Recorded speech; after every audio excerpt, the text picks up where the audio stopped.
raya Limau Manis melaksanakan atau menunaikan sholat subuh berjamaah yang barusan kita laksanakan, dan kita tahu bahwasanya sholat subuh berjamaah memiliki keutamaan dan kemuliaan yang besar di sisi Allah Subhanahu wa taala. Yaqulu Allah azza wa jalla fi kitabih al-aziz قبل أن نتكلم أيضا عن فضيلة صلاة الفجر قبل أن ننتقل إلى موضوع آخر.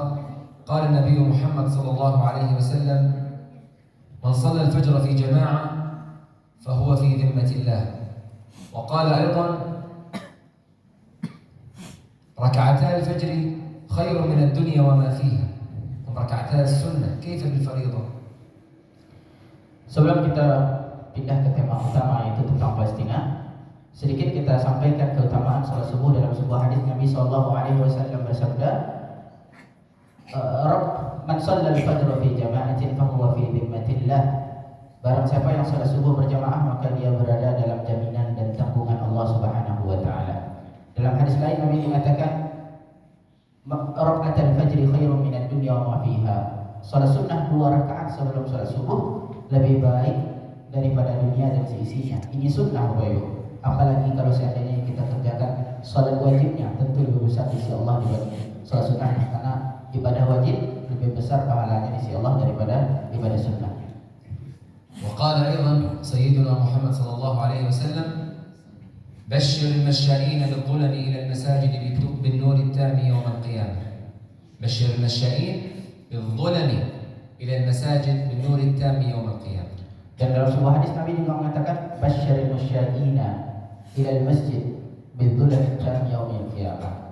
Berilah kabar gembira kepada orang-orang yang melakukan perjalanan menuju masjid di subuh hari dalam kegelapan malam. Nanti pada hari kiamat mereka akan mendapatkan cahaya sempurna penerang bagi mereka nanti di hari kiamat.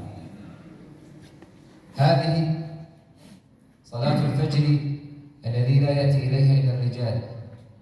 نريد منكم يا أحبتنا أن نستمر فيها في المسجد جماعة، وأن نأتي إلى المسجد في كل صباح نؤدي صلاة الفجر في جماعة حتى نكون مع الله عز وجل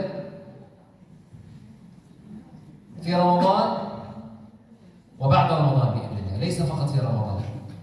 نريد أن نستمر على هذا حتى بعد رمضان بإذن الله.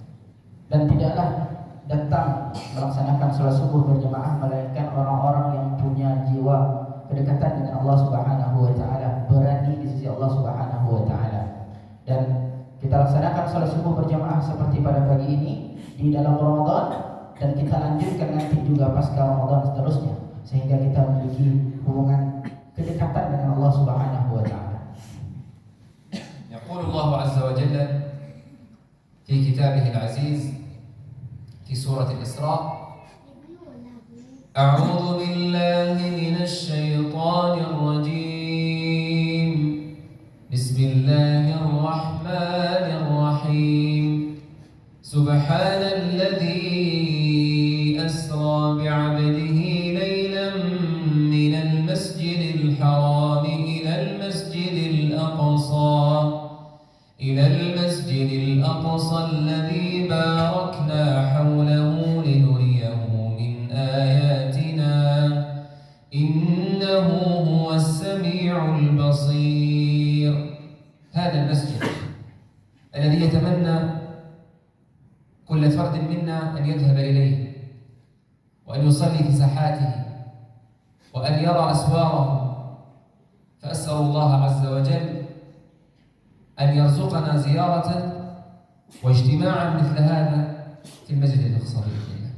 Bapak Ibu jamaah salat subuh dimuliakan Allah, dalam surah Al-Isra ayat pertama Allah Subhanahu wa taala berfirman, Maha suci Allah yang telah memperjalankan hamba-Nya pada malam hari dari Masjidil Haram ke Masjidil Aqsa, yang telah kami berkahi sekelilingnya agar kami perlihatkan kepadanya sebagian tanda-tanda kebesaran kami. Sesungguhnya Dia Maha mendengar lagi Maha melihat.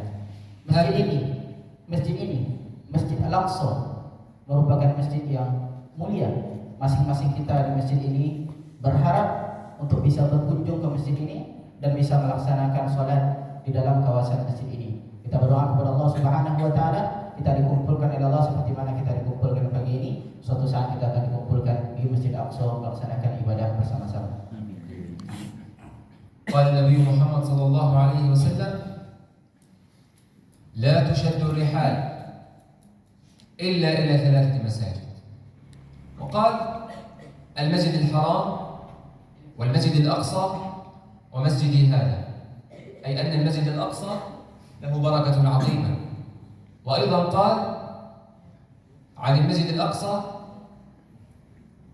أن الصلاة فيه ب500 صلاة وأجرها عظيم عند الله عز وجل. Dalam sebuah hadis Nabi SAW bersabda, "La tushaddu rihal illa ila 3 masajid." Janganlah kalian menyengaja melakukan perjalanan jauh melainkan ke 3 masjid, melainkan ke salah satu dari 3 masjid. Masjidil Haram, masjidku ini kata Nabi, yaitu Masjid Nabawi, kemudian Masjidil Aqsa. Ini memberi makna kepada kita bahwasanya Masjidil Aqsa merupakan salah satu masjid yang mulia. Salah satu masjid yang mulia. وكما تعلمون أن المسجد الأقصى قبلة المسلمين الأولى، وهذا يدل على أن المسجد الأقصى ذو أهمية عالية لدينا، يجب أن ننتبه إلى هذا الأمر. Dan seperti mana yang kita ketahui Bapak Ibu sekalian Allah, bahwasannya Masjidil Aqsa merupakan kiblat pertama kaum muslimin. Kiblat pertama kaum muslimin. Ini juga menunjukkan betapa kemuliaan Masjidil Aqsa. Sedikit kami jemput, tadi saya juga mengatakan di antara keutamaan Masjidil Aqsa juga ketika kita salat di dalamnya, beribadah di dalamnya, masjid ini memberikan kepada kita pahala 500 kali lipat lebih baik ketika kita salat ketika kita salat di masjid-masjid lainnya selain 3 masjid yang mulia ini. هذا المسجد الذي هو للمسلمين جميعا في مشارق الأرض ومغاربها، للمسلمين الذين يعيشون في كل مكان، في أوروبا وفي إفريقيا وفي آسيا، في كل مكان، هو لنا جميعا للمسلمين. أسأل الله عز وجل أن يعيده للمسلمين وأن يبقى بإذن الله في حوزتنا إن شاء الله. Dan hakikatnya Masjidil Aqsa ini adalah masjid kaum muslimin, milik kaum muslimin, baik di timur maupun di barat. Muslimin ada yang tinggal di Eropa, ada yang tinggal di Afrika, di Asia, semuanya memiliki tanggung jawab dan hak kepemilikan terhadap masjid ini. فيا أحبتي، يجب علينا أن نتقرب إلى الله عز وجل بالطاعات والأعمال الصالحة حتى يتقبل دعاءنا. نحن ندعو في كل يوم: اللهم يا رب أعد المسجد الأقصى لنا، اللهم يا رب انصر المسلمين، اللهم تريد أن يتقبل منا الله، تريد أن يتقبل الله منك الدعاء وأنت لست قريبا منهم، كيف ذلك؟ Wahai saudaraku, kita wajib dan mesti mendekatkan diri kepada Allah Subhanahu wa taala. Kita berdoa setiap hari, ya Rabb, tolong kembalikan Masjidil Aqsa kepada kami. Bagaimana mungkin Allah mengabulkan doa kita kalau seandainya kita tidak mendekatkan diri kepada Allah Subhanahu wa taala?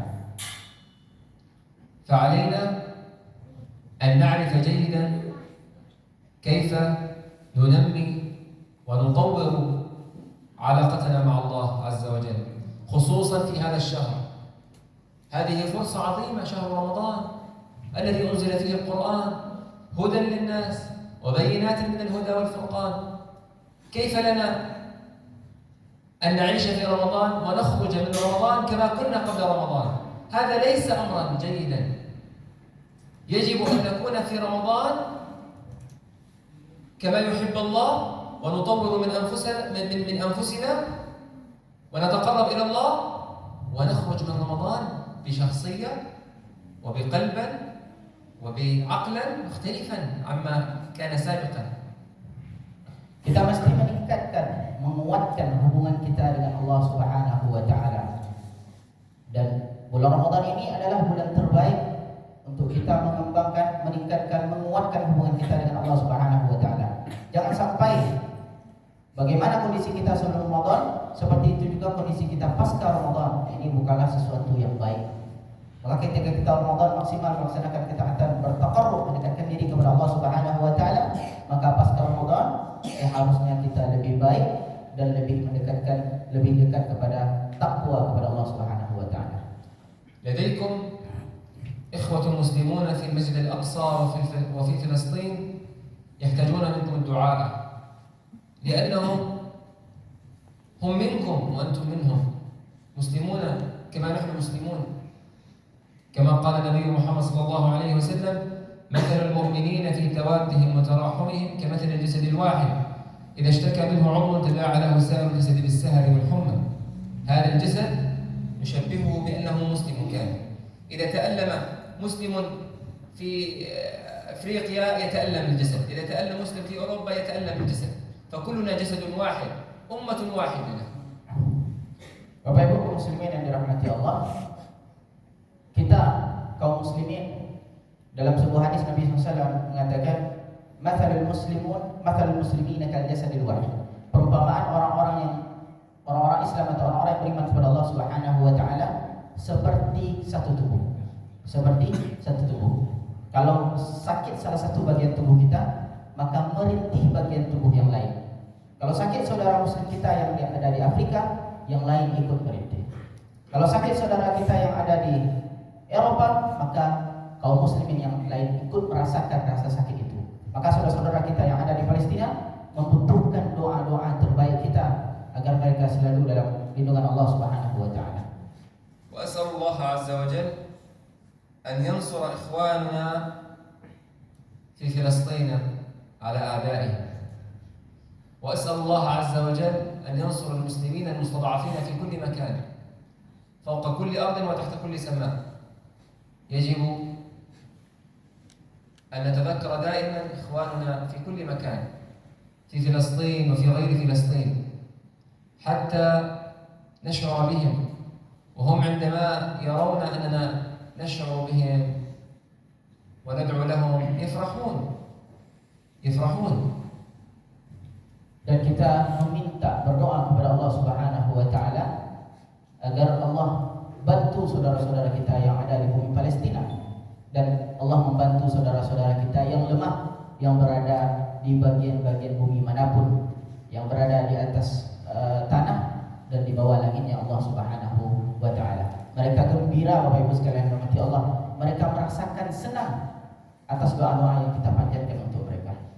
واعلموا أن إخوانكم في فلسطين يحبونكم كما أنتم تحبونهم.